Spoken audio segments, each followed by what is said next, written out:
The year is 1979, but I guess even by the year 2122, we will not have learned to not stick our face into strange bug egg things on alien planets.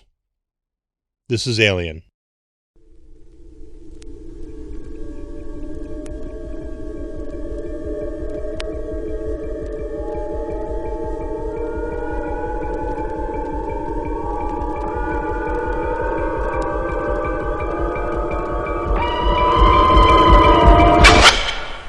In space, no one can hear you scream. Alien, rated R from 20th Century Fox. Hello, everybody. Welcome back to another episode of Random Rewatch. This is Mike, and we are tackling 1979's Alien. As you may remember, at the end of a year, I do a film from the last year that's going out, which is 1979. I was hoping to get this out a little earlier, but with the holidays and everything, traveling has been kind of crazy. So here we are, about a week late. But this is really a fun one to do. This is a really great film. I haven't watched this film in a while, even though I do have the box set on DVD. But here we go. We're going to dig right into Alien. So this is a really interesting film. This is a science fiction horror film. People argue over whether it's more science fiction or whether it's more horror. I mean, it definitely has horror tropes in it. It's structured the way a classic 70s horror film is structured, with this relentless killing machine. Think of Michael Myers, think of Jason Voorhees, these people who are kind of trapped in an area and trying to escape it. But it's also obviously got some great science fiction tropes in it. They're on a spaceship. They come out of hypersleep, and they're on an alien planet, and this is some kind of alien organism that they're dealing with. And there's robots and androids, and it's really kind of this interesting blend of the two, and really not something that had ever been seen before. It's really kind of standout, and especially because the marketing campaign for this thing was really kind of weird because, I remember it. The TV shows, the trailers, you heard the trailer. There's not much to it. It's really kind of like they did not put out there really what it was. Most of the TV spots were just a picture of the egg, some ominous music, the word alien kind of floating in over the top, and then, the tagline, "In space, no one can hear you scream." And that was basically it. They didn't give away who was in the movie. They didn't give away what the movie was about. They really didn't give anything away as far as what was expected of this film. And it was really kind of a big word of mouth thing. We'll get to, its performance at the end like we always do. But, I clearly remember, I was at 11 or something when this film came out. And I really clearly remember all the mania that was going on and all the buzz that was going on around this film at the time. And I didn't see it originally in theaters. I wound up seeing it probably on cable TV a couple of years later for the first time. As I said, I do have a Blu-ray box set of the first 4 films, and a lot of people, we'll talk about this later, a lot of people really think that Aliens, the second one, the sequel, is the best one of the series. I don't disagree with that, but I don't want to discount this one. This is a really unique film, and it really kind of stands alone in a lot of ways. So let's get into, figuring out where this whole thing came from.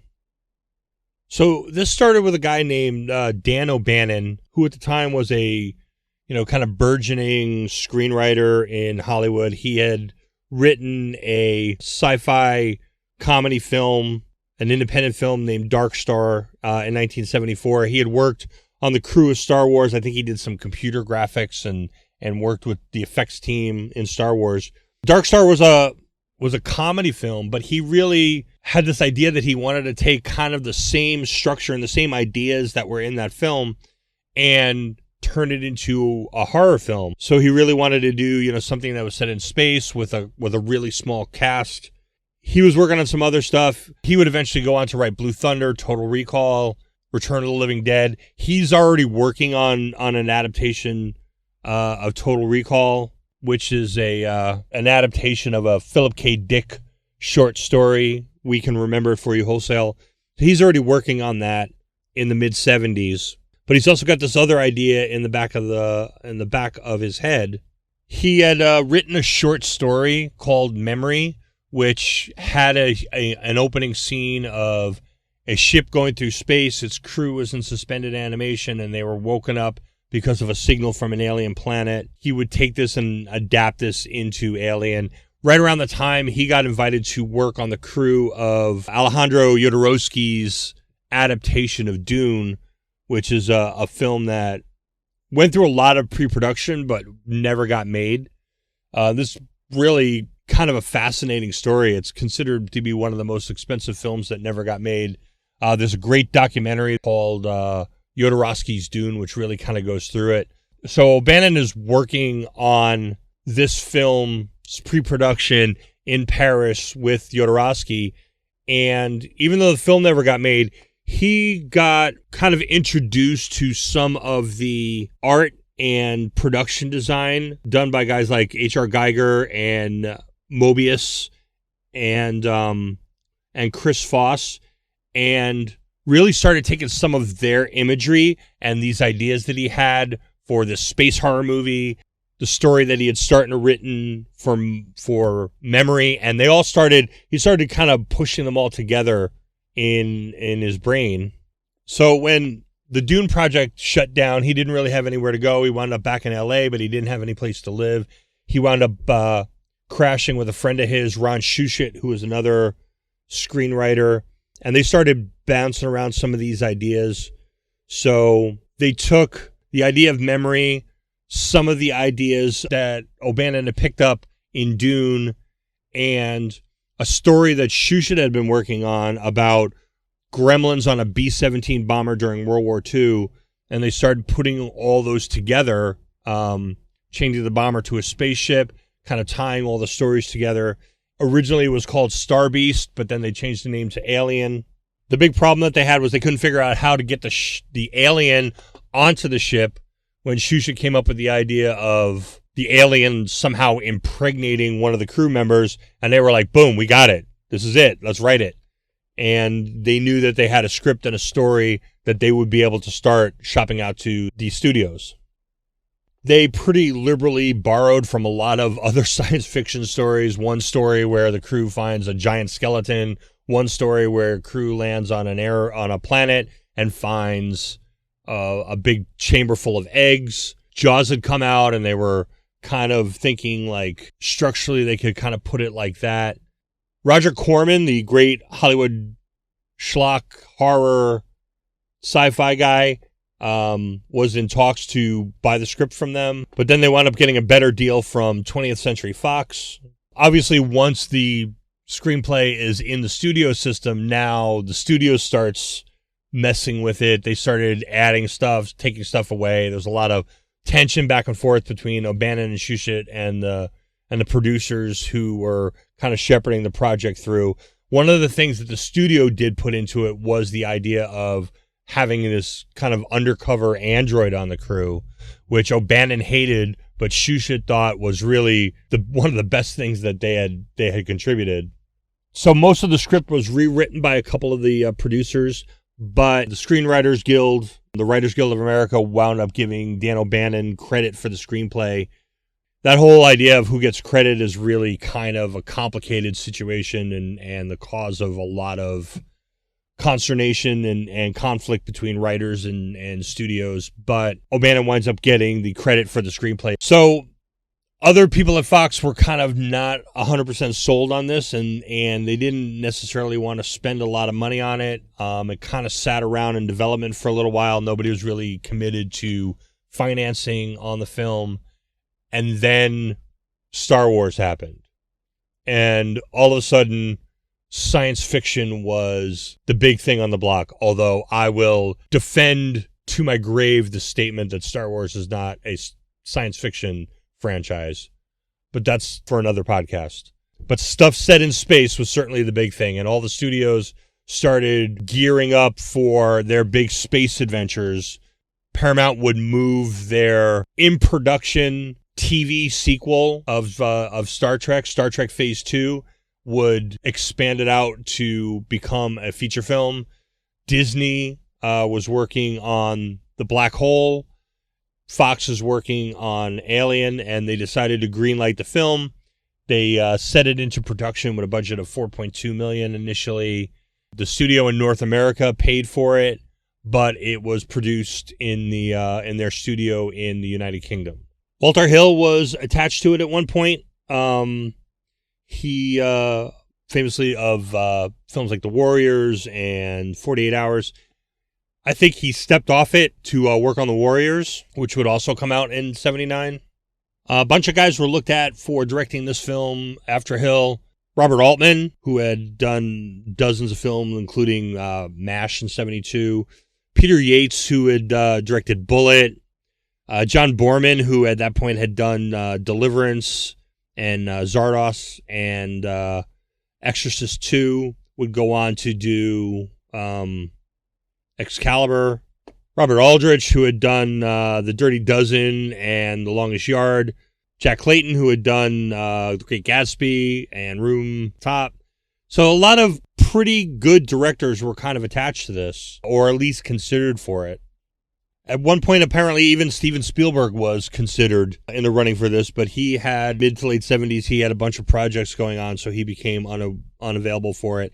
The producers kind of really liked the initial film, the first film of Ridley Scott, who was a TV commercial director, but he had done a film in 1977 called The Duelist, and they really kind of liked that film, so they talked to him and they offered him the helm of this film. We'll talk about specific casting as we get into the film and we get to the characters, but just a couple of things is that O'Bannon and Shusett had written basically every character in this film kind of gender neutral. So it didn't really matter who was a man and who was a woman. Dallas could have been a woman. Ridley could have been a man. You could have reversed Kane and Lambert. It didn't really matter who was who. They were all very gender-wise and racially ambiguous. Scott wound up writing like pretty deep backstories for all of the characters so that these actors had something to kind of go on. But they really wanted kind of this idea of just kind of everymen. They didn't really care. They didn't want any big, huge stars. They just wanted the idea literally of truckers in space. That was kind of their mantra for casting this film. And, you know, personally, I think they did a great job in picking out these people. Kind of the interesting thing that they wind up with, though, is they wound up with a much older cast than you would normally see in like this kind of, you know, action thriller. Usually you'd get, you know, especially in a horror movie, you'd wind up with, you know, you'd have like teenagers or young people. Sigourney Weaver was the youngest member of the cast, and she was 28. I think Veronica Cartwright was 30. Tom Skerritt at the time was in his mid-40s, and Harry Dean Stanton was in his 50s. So, you know, this is a much older cast than you would normally get for this kind of film, but they're not casting for ingenues at a summer camp. They're casting for, you know, just working people, like a tugboat crew, but instead of being on a river, they're in space. The film was filmed, as I said, in the UK, mainly at Pinewood and Shepperton Studios. Some of the miniature work was done elsewhere. It was shot over 14 weeks in 1978. They built basically 3 major sets. The interior of the Nostromo, of course, the alien planet, and the interior of the alien spacecraft, as we would come to know it, the Engineers spacecraft. They had to build these spacesuits, which were apparently absolutely horrible for these actors to work in. They were heavy. They didn't have any ventilation in them. A couple of them passed out. It was like really hot in Britain at the time. They built a lot of miniatures, kind of 1/24th scale miniatures of the ship and the shuttle and different parts of it. They built a life-size version mock-up of the landing leg of the Nostromo, which was like 60 feet, 58 feet tall. But even then, Ridley Scott didn't think that landing leg looked big enough, so the scenes where the crew is walking next to the Nostromo is actually his two kids and the cinematographer's kid in custom-fit space suits walking, so that it just gave it a bigger sense of scale. We should mention the cinematographer. The film is shot by Derek Vallant, who is a British-born Canadian cinematographer who had done films like Dragon Slayer. This is actually his first feature. He also did Dragon Slayer. He didn't do a lot of stuff. Did some short films. This is his first feature, and what an incredible job he did on it. So that's it with pre-production. Let's get into this film. So this is, we have a very kind of quiet opening. We see, it's very dark. We see this model of the ship, the Nostromo, which is very slowly kind of approaching the camera. We are given some on-screen titles that indicate that this is the space tug Nostromo, that they're returning to Earth, their location where they are, Zeta Retuli, and 39 light years away. They never expand on how they got that far. Talk about light speed travel. I think they did in later movies, if I remember, like Aliens, maybe they talked about it a little bit, and then obviously in the media that followed. But here it's just like, this is what it is, and you're just going to accept it. You got the camera moving through an empty ship, but the ship does look lived in. There's like helmets sitting around. There's bobbleheads. The camera focuses in on a computer screen. The computer comes active for a little while. You have the reflections of the computer screen and the helmet visors, and some stuff comes on, talks about signals and a lot of 70s kind of computer chattering and noises, and then everything just goes silent. Then we have a slow pan down this hallway, and the camera moves forward to a door. The door opens, the light comes up. We see these sleeper pods. This is a very common idea in the 60s and 70s. Obviously films like 2001, they talked about, people in suspended animation. Lost in Space had a suspended animation thing to it. Star Trek, very common kind of idea of, these long trips, so we're going to put these people in suspended animation somehow, and you see the pods opening up, and these people are waking up. We cut to them being awake and having a meal together, a lot of banter. This looks really like, this universe looks already, like from jump, looks really lived in, really legitimate. Like, these are, unlike some other movies, like say 2001, where the guys are talking and they're very formal and serious and they're talking about their job. Like, this is banter. This is people just kind of kicking around, having a conversation. Who knows how long they've experienced being away from each other, but obviously they've been away from each other for a long time.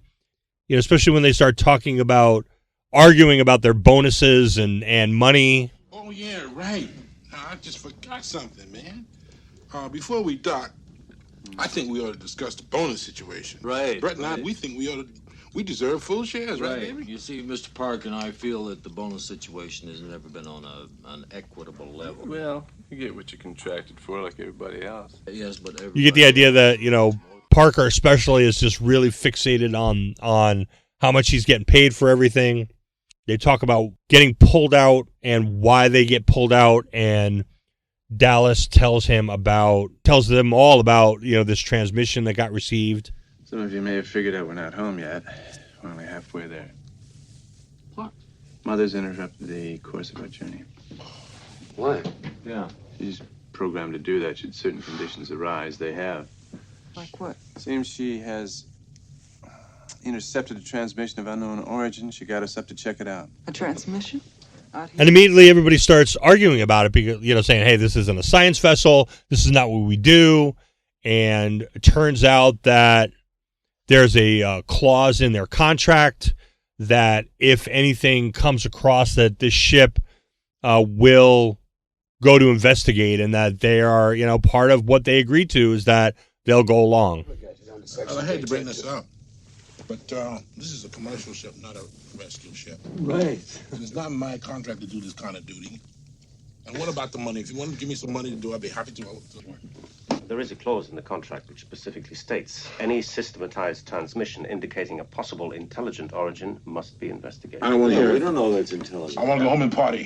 So these guys are not very happy about it, but here we go, and we're jumping off into the story. So they have these these shots of the ship going in and going to land, and it's in typical kind of 70s style. All these things take a long time. Nowadays, everything is rush, quick cuts, get to this shot, get to that shot, get to the action. Back in those days, things just were done at a slower pace. They took a longer time. The shots took a little bit longer. You set up an establishing shot of a ship approaching, like that opening shot of the Nostromo coming towards the cabin. That was a long shot. Other films of the time, like Close Encounters, even Jaws, Star Trek, you would see like these really just kind of long shots, but they give you an opportunity to really appreciate the work that was done in crafting the models, the background, the cinematography. They land on the moon, and now they're off to go explore. The first thing we see is they find this engineer, this giant H.R. Geiger-like character. They go up and they find that, this skeleton is injured, and it looks like something exploded from inside of it. Looks like it's been dead a long time. Fossilized. Looks like it's grown out of the chair. Bones have been outward. Like he exploded from inside.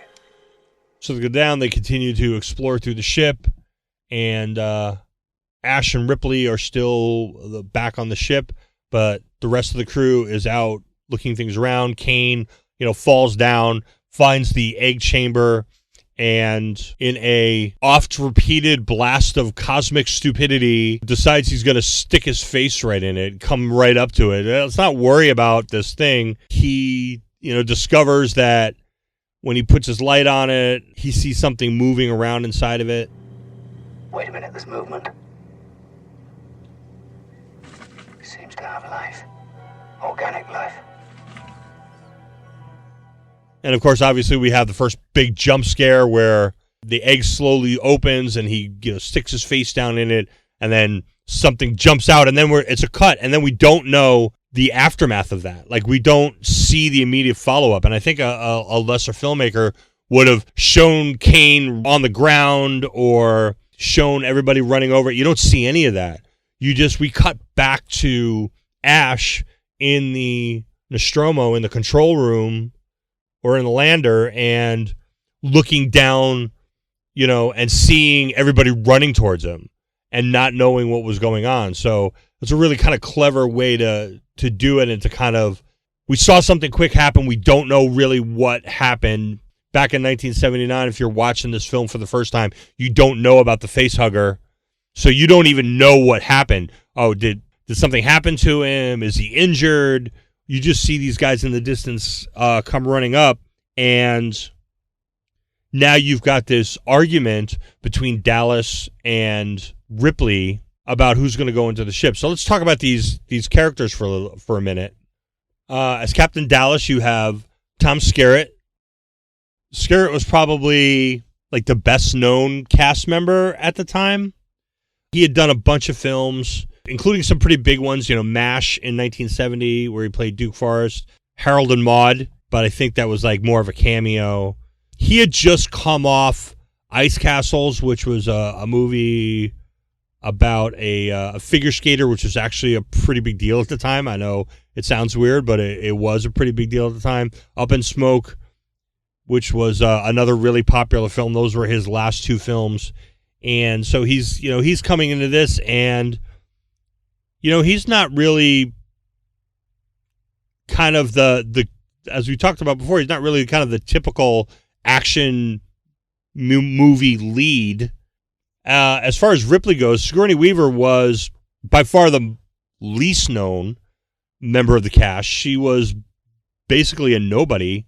At this point, nobody really knew her. They picked her up in a casting call, I think. She had a couple of small roles, including a role in Annie Hall. She had done a little bit of television. I think she was on a soap opera on the Doctors for a while. And then here she comes into this. They had talked about Meryl Streep for this role. Helen Mirren also auditioned for this role. Sigourney Weaver apparently really kind of showed them a lot in the screen test. She was the last person in the cast to be cast. Veronica Cartwright, who plays Lambert, she had actually read for Ripley, and when she got hired, she thought she was cast as Ripley and did not know until she showed up for costume fittings that it was for Lambert and not for Ripley. She didn't particularly like the character, and she was considering, once she found out she wasn't going to be Ripley, she was considering not taking it because she didn't like Lambert. But I guess they eventually talked her into it and told her that she would basically be the audience surrogate. She'd be coming into this thing as the audience and kind of carrying all their worries and fears on her shoulders, and I guess that kind of appealed to her. She had done a few films, most notably Invasion of the Body Snatchers, the 1978 Philip Kaufman remake, and her sister Angela Cartwright was also pretty well known for being in the TV series Lost in Space and The Sound of Music. Harry Dean Stanton, who plays Brett the engineer, he initially didn't want to do it when he was talking to Ridley Scott during his audition. He says, "Well, I don't like monster movies and I don't like sci-fi." So Scott basically told him, "Well, this is not that," and cast him. Yaphet Kotto, who was pretty much known for the James Bond film Live and Let Die. He played the big bad, Dr. Kananga.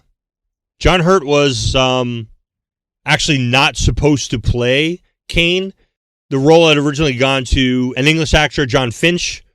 However, Finch got sick and had a really bad case of bronchitis and couldn't do it. John Hurt had actually turned down the role, or he hadn't turned down the role. He had been considered for the role, but he had a scheduling conflict with something else that he was doing. But because of the delay and the fact that they tried to bring him in later, he was able to wind up doing it. And then there was Ian Holm, who played Ash, and Ian Holm was basically just a character actor at the time. Nobody really, he had been in like 20 films, but nobody really knew him as other than just, a guy who comes in and does this or that, a couple of lines here, a couple of lines there, or plays a character. But this is really kind of his first big role. So anyway, back to the film. We're back to this argument between Dallas and Ripley, and Dallas is saying, "Hey, let us in," and Ripley is quoting regulations and basically saying, we don't know what's going on here. You can't just let this guy in. We're clean. Let us in. What happened to Kane? Something has attached itself to him. We have to get him to the infirmary right away. What kind of thing? I need a clear definition. An organism. Open the hatch. Wait a minute. If we let it in, the ship could be infected. You know the quarantine procedure. 24 hours for decontamination. It could die in 24 hours. Open the hatch. Listen to me. If we break quarantine, we could all die. There's danger here. You don't know, there's something attached to him. What is it? What's attached to him? At this point, we haven't seen it, but we're just hearing Dallas say that. And now we want to know, but she's just like, no, I'm not letting that thing onto the ship. There's a procedure that we have to go through. And Ash kind of overrides her and just opens the door. this is our first indication that Ash maybe has ulterior motives, and he's not quite just the meek little science officer that up to this point he seems to have been portrayed as. And so now we wind up with Kane in the infirmary, and we get our first real look at what would come to be known as the facehugger. So they try to figure out what they're going to do with it, whether or not they can cut it off. They make a determination. They try to cut it, and they find out that its blood is acid, which could cut its way all the way through the ship hull. There's this chase sequence where they're trying to chase a drop of acid down.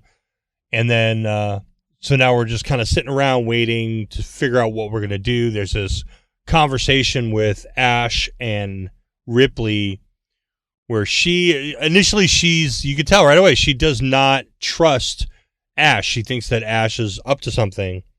So she sits down and she tries to talk to him about what he thinks is going on and why he disobeyed her order. You let him in. I was obeying a direct order, remember? Ash, when Dallas and Kane are off the ship, I'm senior officer. Oh, yes, I forgot. You also forgot the Science Division's basic quarantine law. No, that I didn't forget. Oh, I see. You just broke it. Huh? Look, what would you have done with Kane? You know his only chance. And then she wants to know what he thinks about this creature and what it's like. Well, good. Let's get rid of it. Ripley. God's sake, this is the first time that we've encountered a species like this. It has to go back. All sorts of tests have to be made. Ash, are you kidding? This thing bled acid. Who knows what it's going to do when it's dead? I think it's safe to assume it isn't a zombie. But at the end of the day, they just decide that they're going to need to get rid of it. But before they can really do anything, Ash calls them into the infirmary, and they find that the facehugger has detached itself from Kane, and they look around for it for a little while, and they finally find it. And Kane's up, and he's awake, and he seems to have like a little memory loss regarding what had happened to him. But other than that, he seems fine.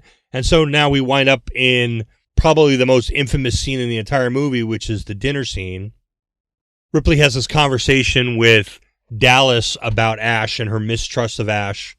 And we find out that Ash had only been assigned to Nostromo 2 days before they left, that he was not the regular science officer, that there was somebody had gotten removed. And so this kind of just fuels our distrust. But now we have the dinner scene, and they're all sitting around and laughing and joking, and everything seems to be kind of back to normal a little bit.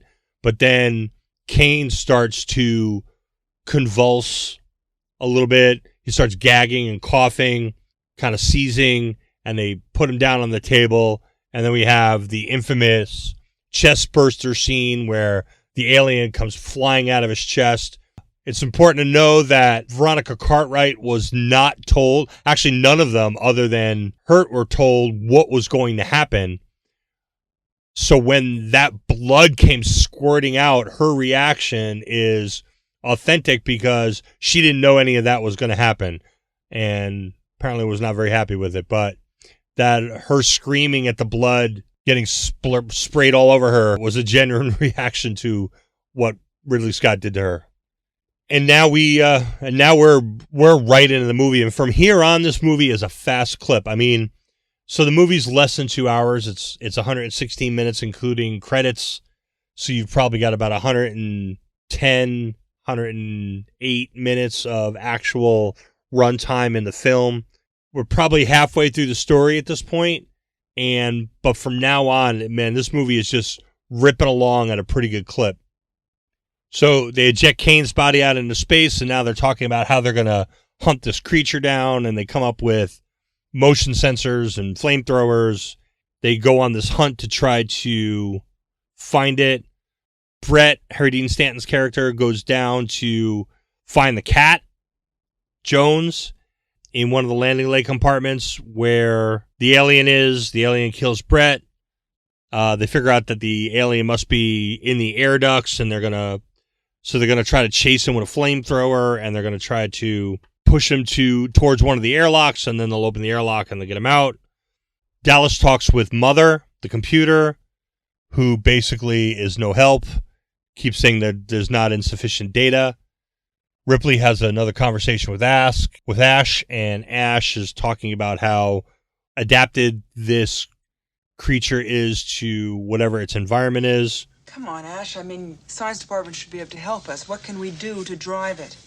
Yes, well, it's adapted remarkably well to our atmosphere, considering its nutritional requirements. The only thing we don't know about is temperature. Okay, what about temperature? What happens if we change it? Let's try it.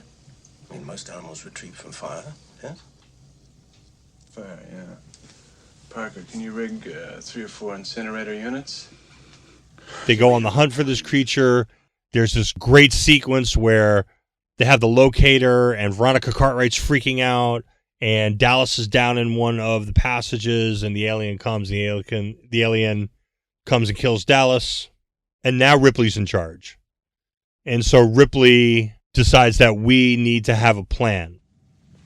Well, let's talk about killing it. We know it's using the air shafts. Will you listen to me, Parker? Shut up! Let's hear it. Let's hear it. It's using the air shafts. We don't know That's that. the only way. We'll move in pairs. We'll go step by step and cut off every bulkhead and every vent until we have it cornered, and then we'll blow it out into space. Ripley asks Ash if there's any information from Mother, and Ash is kind of deflecting, saying that they're still collating data. Any suggestions from you or Mother? No, we're still collating. You what? You're still collating? I find that hard to believe. What would you like me to do? Just what you've been doing, Ash. Nothing. I've got access to Mother now, and I'll get my own answers, thank you. Ripley's like, forget about it. I'm in command now, so I'll go to Mother, and I'll get my own information. And so she goes to Mother, and she finds out about Order 937, where the Nostromo is to seek out signs of alien life and bring it back to Earth, and all other considerations are erased. The health of the crew, it doesn't matter. This is its primary concern, and obviously this is what Ash is working off of. She goes to question Ash, and Ash is not having any of it. Ian Holm is so scary in this moment. He's just so deadpan and so serious. Now, this is a guy who's, at this point, he's basically a character actor. He's done a bunch of stuff, but he's not really well known, especially to an American audience. But he comes out in that scene with him throwing Ripley around, and he's completely emotionless. And then he takes that magazine or paper or whatever it is and rolls it up, and his hands are shaking, and he's rolling it pretty tight, and he tries to kill Ripley with it. And then Parker comes in and hits him from behind and literally knocks his head off. And they realize that Ash is an artificial being. Now, Ridley Scott would, of course, go on to work with other artificial beings in Blade Runner in 1984. And there's been a lot of discussion in the intervening years on whether or not Blade Runner and Alien take place in the same universe. And there's a thought that perhaps that they do. The years don't really match up all that much. Blade Runner, I think, takes place in 2017. You know, this is like 100 years later, but you can make the argument that there's like this progression from replicants in Blade Runner, which are kind of like artificially grown human beings. They're living tissue. They are, you know, they have DNA. They're people, but they're artificially created, versus replicants like Ash and Bishop in Aliens, and David in the later movies, who are fully artificial being. They are manufactured beings. And so perhaps there is this legacy in the androids from replicants where like humanity was like, well, replicants didn't really work out. We should just go to fully manufactured, fully artificial life forms or tools. And this is where you come up with androids like Ash. But anyway, Ash is kind of disabled, but its head is still alive, I guess. And they put him on a table. It's really a pretty clever piece of filmmaking. I mean, you can pretty clearly see the cut where they go from, you know, the mock-up of his head that they're trying to get steadied on the table to the cutaway to Ian Holmes' head coming through the table with all the stuff all over it. But it's still a pretty effective piece of filmmaking, and in 1979 it was a very effective piece of filmmaking. So they start to question Ash, and Ash is talking about how this alien is a perfect organism. How do we do it? You still don't understand what you're dealing with, do you?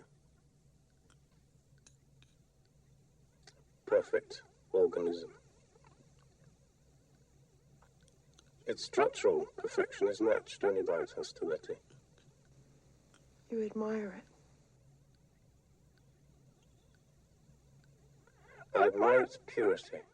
There's an argument going on about what they're going to do and what they want to do. Do we want to go? Do we want to escape? Do we want to, you know, but the shuttle won't hold everybody, and they have this fight, and they decide they're just going to stick to the plan. They know what the plan is, and they're going to continue to do it. But Lambert and Parker eventually get killed, and now it's just Ripley and Jones. And so Ripley decides that she's going to set the self-destruct, which is extremely overly complicated, but I guess it builds suspense. Danger. The emergency destruct system is now activated. The ship will detonate in T-minus 10 minutes. The option to override automatic detonation expires in T-minus 5 minutes. Ripley gets into the shuttle, and there's this whole sequence where she's chasing the cat, stupid cat, again. But she finally gets Jones. They get into the shuttle. The self-destruct's counting down. She launches the shuttle. The Nostromo blows up, but then she finds out that the creature is inside the shuttle. And so there's a sequence where she gets into her spacesuit. Apparently there's a steam vent or something inside the shuttle for some reason. She blasts the alien, the xenomorph. It comes out. She hits the hatch. She opens the hatch, and out the thing gets sucked out into space. And then we wind up with her and Jones in the hibernation pod, and we have her last log. Commercial starship Nostromo. Third officer reporting. The other members of the crew, Kane, Lambert, Parker, Brett, Ash, and Captain Dallas are dead. Cargo and ship destroyed. I should reach the frontier in about 6 weeks. With a little luck, the network will pick me up. This is Ripley, last survivor of the Nostromo. And that is the end of Alien. So, this film had an $11 million budget. It was released on May 25th, 1979, in time for the Memorial Day weekend. It did $3.5 million opening on Memorial Day weekend on 90 screens. It did not have a wide release, but it did really well. It wound up with a total of $84 million domestic, $59 million international, for a total of $143 million, which is really good on a $11 million budget, and hence why we got a sequel. Rotten Tomatoes obviously did not exist in 1979, but it was reviewed later. Rotten Tomatoes is a little sketchy on older films, but still this has a 93% audience score on Rotten Tomatoes. It's got an 89 on Metacritic. Roger Ebert gave this film 4 stars in his written review. Gene Siskel gave it 3 stars, and the 2 of them gave him, I don't think at this point they were doing thumbs up. I think they were doing like yes and no's. So they gave it 2 yeses. They both liked the film enough to recommend people going to see it. Roger Ebert said that it was one of the scariest old-fashioned space operas he can imagine. I don't know that there were a lot of other scary space operas at that point, but okay. Gene Siskel said it was good, but it was basically a haunted house in space. He didn't think it was all that creative, although it was well done. They both really liked Sigourney Weaver, said that she should, become a major star. Not everybody liked it.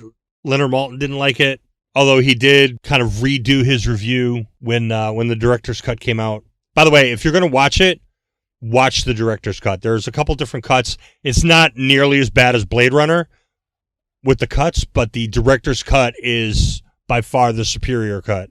Film was nominated but did not win for art direction. It lost to All That Jazz. It did win for visual effects, beating out films like Star Trek: The Motion Picture and The Black Hole, which is pretty impressive, actually. And then, obviously, this film launched a huge media franchise. 3 direct sequels, Aliens in 86, Alien 3 in 92, Alien Resurrection in 97. You have the whole Alien versus Predator film series, AVP in 2004, AVP Requiem in 2007. You've got the whole Prometheus films, which are still kind of ongoing right now. Prometheus, Alien Covenant, Alien Romulus, which just came out last year. You've got a bunch of shorts that came out, especially around the 40th anniversary. You've got, there was a TV series that's coming called Alien Earth, which is set in the Alien universe. And I think it's a prequel to this film. And there is a huge collection of video games, card games, board games, role-playing games, miniature games, and then obviously a whole bunch of merchandising that go along with this film. So this film has a huge, huge legacy. So that is it for Ridley Scott's Alien. Let us know what you think. If you're listening to this on YouTube, you can leave a comment. Or you can leave a comment on our Facebook page or on our Twitter feed. And that's it for 1979, except I will be doing a special wrap-up of 1979 in our next episode. I'm going to look at the my top 5 films, not including this one. It's going to be not a very long episode, but just a touchstone as that film year goes away. And there's some really important films in 1979, so I just wanted to kind of touch on a couple of them. So thank you for listening. We will catch you next time. And thanks for being a supporter. Take care.